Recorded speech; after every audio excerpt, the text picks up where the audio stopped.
शाम, पानी भी पड़ने लगा लौट न पाए श्याम। जब शाम हो गई है, पानी बरसने लगा है, सर्दी की वजह से दोनों भाई सिकुड़ रहे हैं पेड़ के तले खड़े खड़े। सुदामा को जब भूख लगी है तो सुदामा ने वही चना निकाले।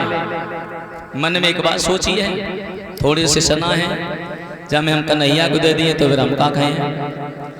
सुदामा ने चना की तरफ देखा है, फिर अपने पेट की तरफ देखा है। कन्हैया को न दे करके सुदामा उन चनों को चुपचाप अकेले चबने लगा। और भैया चना कोई ऐसी चीज ना है जो बिना आवाज करे चुपचाप चब ले जाए। कन्हैया ने जब चना चबने की आवाज सुनी है तो सुदामा से बोले, सुदामा भैया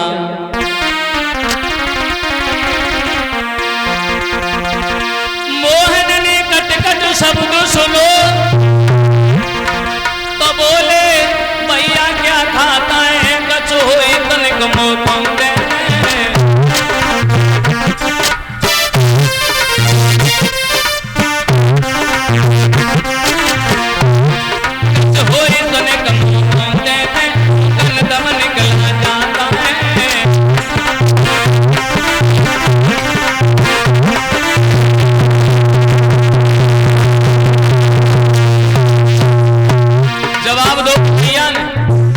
तुम आए से हम आए और भूख हमें लगी है, तुम्हारे पास में कुछ खाए के तो हमें दे दो, हमें जल तुम कुछ खाए रहे हो। सुदामा ने जवाब दो, कन्हैया खा रखो मेरे पास में खाए के लिए। सुनो कपटी बोला, क्या रखा है, दातन को सीत सताता है, इसलिए जैसा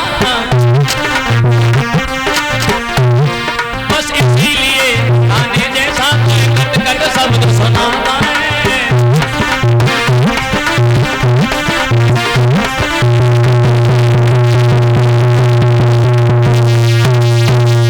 जवाब दो कन्हैया, सर्दी की वजह से मेरी दांती बज रही है, इसलिए तुझे ऐसा प्रतीत हो रहा है कि मैं कुछ खा रहा हूं, मेरे पास में कुछ भी नहीं है।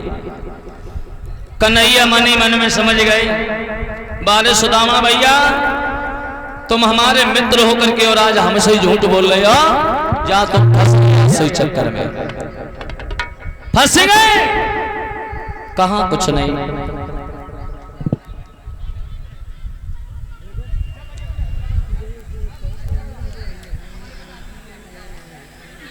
कुछ लोग ये कहते हैं कि कन्हैया ने सुदामा को श्राप दे दिया है, मगर तुलसीदास जी ने तो ये लिखा है धर्मेश के गुरु से कपट मित्र से चोरी, याद रखना, और के हुए निर्धन के हुए कोड़ी।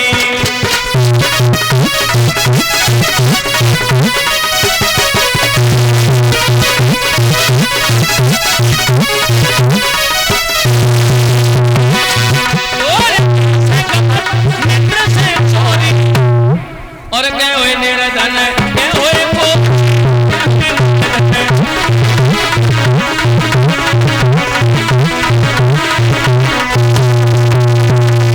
जो अपने गुरु से कपट करता है, मित्र से चोरी करता है, या तो वह निर्धन हो जाता है या उसे कुछ रोग हो जाता है। कन्हैया ने मनी मन में सोच लिया, सुदामा भैया तुम आज हमारे मित्र होकर के आज हमसे झूठ बोल रहे हैं, तुम आज से फंस गए चक्कर में। कहा कुछ नहीं, शाम को घर पे पहुंचे हैं, प्रेम से भोजन बने हैं, सबने भोजन किए। भगवान कन्हैया ने 64 दिन में विद्या अध्ययन कर लिया। कन्हैया जब द्वारका के लिए चले तो चलते समय सुदामा कन्हैया के पास में भी नहीं आए, मगर कन्हैया ने ये कहा, सुदामा भैया तुम्हारे ऊपर कोई दुख या मुसीबत आ जाए तो तुम मेरे पास में चले आइयो। इतनी बात कह के कन्हैया द्वारका में चले गए, सुदामा द्रविड़ देश में चले गए। द्रविड़ देश में सुदामा रहने लगे, धीरे धीरे समय बीता है, सुदामा की शादी हो गई, सुशीला नाम की पत्नी घर में आ गई। और यहाँ तक ही नहीं, सुदामा के घर में सुदामा के 2 बच्चे भी हो गए, मगर किस्मत ने साथ नहीं दिया। सुदामा के ऊपर दिन प्रतिदिन गरीबी आती चली गई। इतनी गरीबी आई जो दिन भर बेचारे द्वार द्वार ताता ताता चिल्लाते हैं, किसी रोज एक ही बन के ताता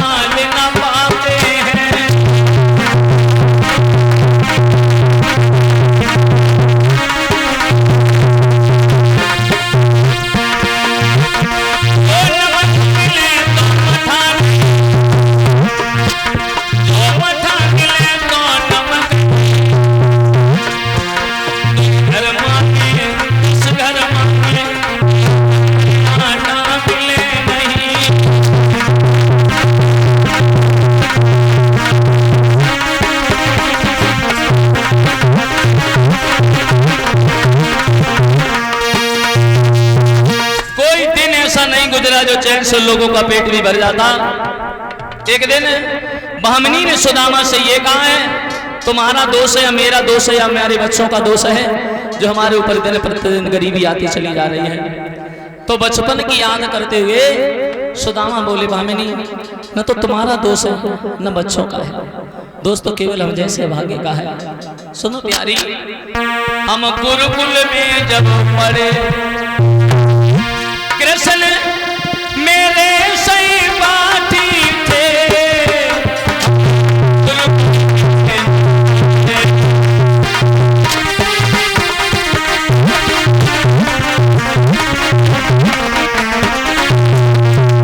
ये प्यारी एक दिन गए लेने लकड़ियां, गुरु मैया ने चना दे। श्याम ने पूछी का खाई लो, मैंने उल्टे दो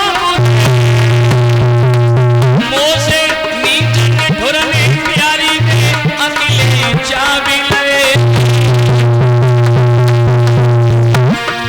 ताई वापस ओ रानी हमती ने गरीब भये। आएगा बुढ़ापो रानी हाथ में पकड़ी आती है, हम गुरुकुल में जब पढ़े।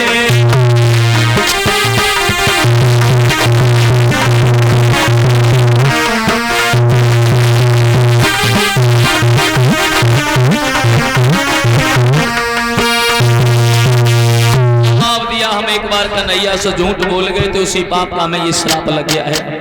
तो भामिनी बोली, तुमने पहले क्यों नहीं बताया? कन्हैया तुम्हारे मित्र थे, तुमसे अगर भूल बन गई है तो अभी कुछ नहीं बिगड़ा है, तुम द्वारिका में चले जाओ, अपनी गलती की क्षमा मांग लेना, चुपचाप लौट आना। बोले चले तो जाएंगे, लेकिन गुरु पिता मित्र इनके घर जब कोई जाता है तो भेंट में ले जाने के लिए कुछ न कुछ होना चाहिए। मेरे पास कुछ नहीं है। बोली हम तुम्हारे ले जाने के लिए कुछ भीख मांग के ला रही। चली बेचारी दरवाजे दरवाजे पर भीख मांग रही और किसी ने कुछ उधार नहीं दिया। तो वो लौट रही थी, रास्ता में एक बड़ी बूढ़ी मैया ने जवाब दो, बिटिया हमारे पास में ज्यादा कछुनाए थोड़े से चावल है, अगर चावलों को ले जाना चाहो तो मैं तुम्हें दे रही हूँ। भामिनी बोली मैया वो चावल ही हमें दे दो। चावल जब लिए, अंदाजा लगाना वक्त ना कि उस भामिनी के ऊपर कितनी गरीबी होगी। जो वो साड़ी पहने थी, साड़ी के 7 पट किए हैं, लेकिन फिर भी चावल नीचे को निकलते रहे। चावलों की पोटली बनाए लाए, पति सुदामा को दे दिए। कहा है इन्हें, कन्हैया को तुम भेंट के रूप में दे देना। आजो चले सुदामा चावलों को लेकर के। तो भामिनी ने जगही, देखो जब तुम वहां पहुंच जाओ तब मेरी श्याम से कहियो और उन्हें संग ले वाले से।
द्वार को द्वारो छोड़ के कन्हैया दुआरे आए।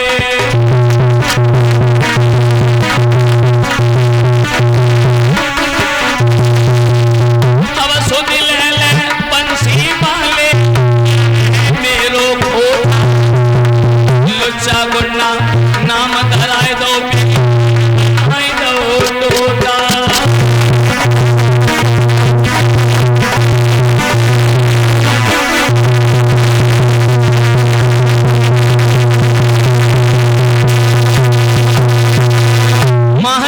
जब पहुंच गए एक पेड़ के तले बैठ गए, ठंडी हवा के झोंकों से सुदामा को नींद आ गई। सुदामा वहीं पर सो गए। कन्हैया ने देखा बचपन के मित्र सुदामा रास्ते में सो गए हैं। योग माया से कन्हैया ने सुदामा को उठाया, द्वारिका के पास में खर्रा था, उस खर्रा के पास में छोड़ दिया। सुदामा की आंखें खुली, देखा खर्रा में पानी भरा है। सोचने लगे यहाँ नाव भी नहीं है, अब हम पार कैसे जाएं। तो आज सुदामा भगवान कन्हैया का आवाज लगा रहे हैं, हे गिरधारी बुलाए अपने पास मोयो मेरे छोटो भैया, बुलाए अपने पास मोयो मेरे छोटो भैया।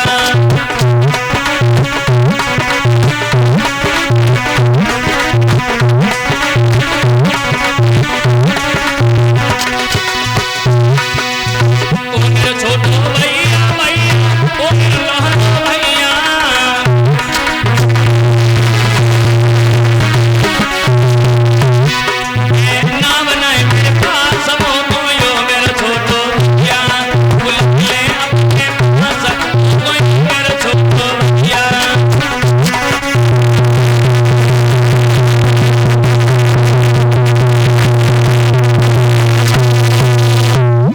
जो आवाज लगाई तो भगवान कन्हैया को मल्लाह बन करके पहुंच गए हैं, मल्लाह बन के, और जवाब दिया है पार तो कर देंगे मगर उतराई में देने के लिए तुम्हारे पास में कुछ है।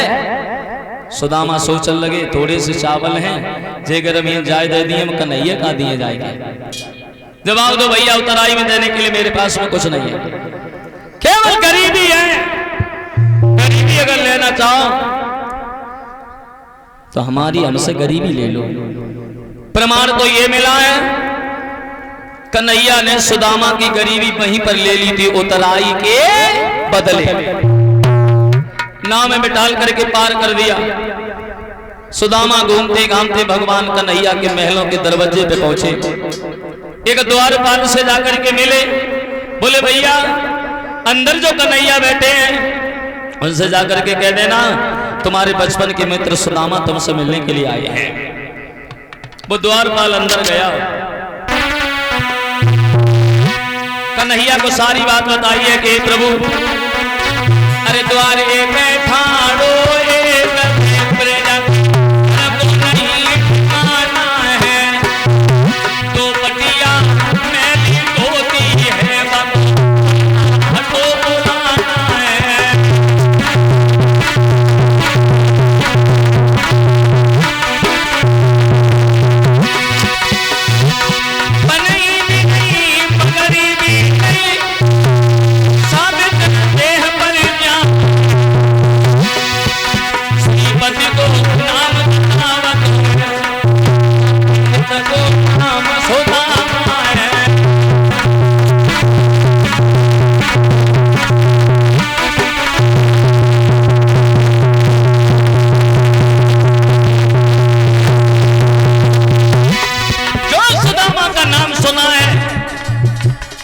भगवान कन्हैया सिंहासन से कूद पड़े, वहां खड़े हुए, इधर से कन्हैया भागे उधर से सुदामा भागे, दौड़ करके भगवान कन्हैया ने सुदामा को गोद में ले लिया।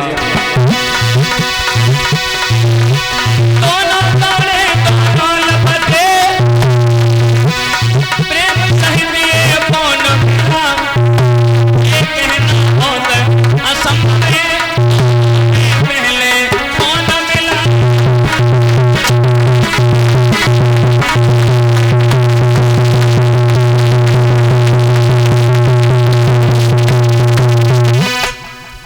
दौड़ करके कन्हैया ने सुदामा को गोद में ले लिया, ले जा करके सिंहासन पर बैठा दिया है। दशा जब न्यारी है तो भगवान कन्हैया की आंखों से आंसू गिरने लगे हैं। पैरों की तरफ देखा है, पैरों में बीमारी पटी थी। उन बीमारियों को देख करके भगवान कन्हैया इतने रोए जो कन्हैया के आंसुओं से सुदामा के पैर धुल गए। क्या हुआ? सुदामा की दीन दशा करुणा करके करुणानिधि रोए, पानी परात खात छुओ न के जल सो पग धोए।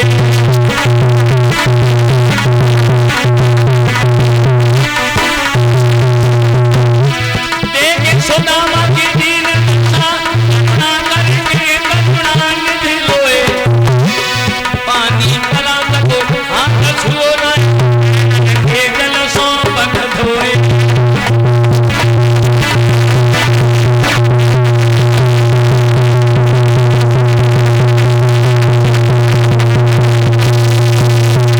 इतने रोए जो कन्हैया के आंसुओं से सुदामा के पैर धुल गए। क्यों जोगेश? कन्हैया ने अपने आंसुओं से सुदामा के पैर क्यों धोए थे? आंसुओं से जा से धोए। भगवान कन्हैया पानी गर्म करवे में लगतो टाइम। हाँ। तो आंसुओं तो ज्यादा धोए थे, आंसू गर्म होते और नमकीन होता है तो जल्दी मारे धोए दे। देखो हमें तो प्रमाण ये मिला है कि सुदामा जो थे पूर्व जन्म में केवट थे। केवट जब भगवान श्री राम केवट के पास में गए थे तो केवट ने राम के पैर गंगा जल से धोए थे। तो केवट को राम ने ये वचन दिया था, केवट भैया आज तो तुम हमारे पैर गंगा जल से धो रहे हो, अगले जन्म में जब तुम हमारे मित्र बनोगे तो हम तुम्हारे पैर अपने आंसुओं से धोएंगे। इसलिए धोए थे।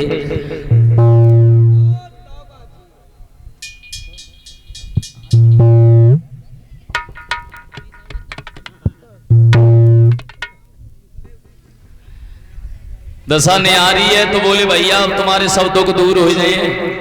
16,108 रानियों से कहा सब लोग जा पानी भर के लाम अपने भैया को नहलाएंगे। जो 16,108 की लैंडोरी चली। सुदामा पूछने लगे कन्हैया जी इतनी औरतें क्या की हैं? बोले भैया जी सब हमारी हैं, सब तुम्हारी लौरी भौजाई हैं। बोले कितनी हैं? जवाब दो 16,108। और सुदामा एक चक्कर में पड़ गए। सोचने लगे जगह इतनी औरतें हैं, चलत के टाइम पे इन्हें 10 रुपया दे के हमसे नमस्ते कर ली तो हम तो बड़ो लखपति को 16,108 पानी भर के लाई, सुदामा को नहलाया, नए वस्त्र धारण करवाए, भोजन करवाया। तब कन्हैया ने पूछी भैया अब जब बताओ कि मेरी भाभी घर में कैसे रहती है। तो यही काम हर आदमी को करना चाहिए। रिश्तेदार वगैरह कोई आए पहले भाई बिठा लो, पानी पिला, भोजन करवा, तब पूछो भैया हालचाल कैसे है। कहूँ ऐसा न हो वो मरे की खबर लेके आए तुम हालचाल पूछ के खबर सुना दे, घर में रोबा पिटाने पड़ जाए, वो बेचारो भूखो ही रह जाए।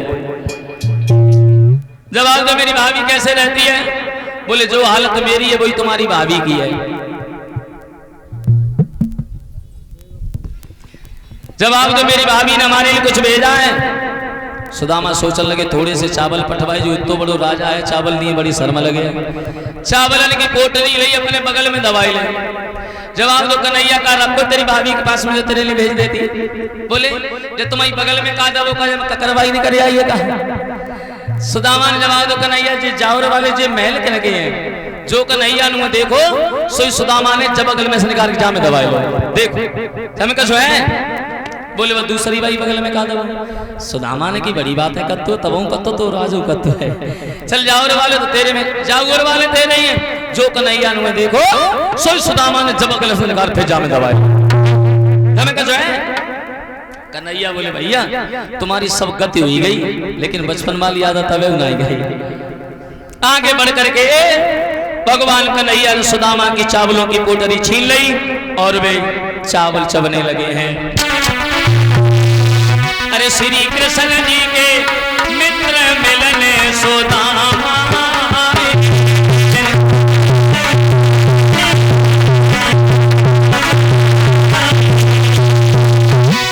अब जो माता में चावल लेकर के आई हो धीरे धीरे से निकल के 2-2 मुट्ठी ठाकुर जी के पास में चढ़ा दे और किसी एक जगह पर रख दे।